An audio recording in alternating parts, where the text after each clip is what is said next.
If you want to change volume on Xiaomi 17, what you need to do is, first of all, we need to open Settings. Next, in Settings, scroll down a little bit and then search for Sound and Vibration.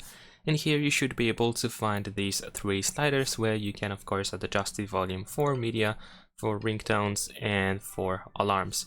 Besides that, you can find a similar option by going to the control center. If you press and hold your finger on this slider where we can adjust the media volume, then after a second, or maybe even less, it turns into this panel where we can adjust the media volume again. We can also adjust the ringtone volume and the alarm volume, just like in the settings.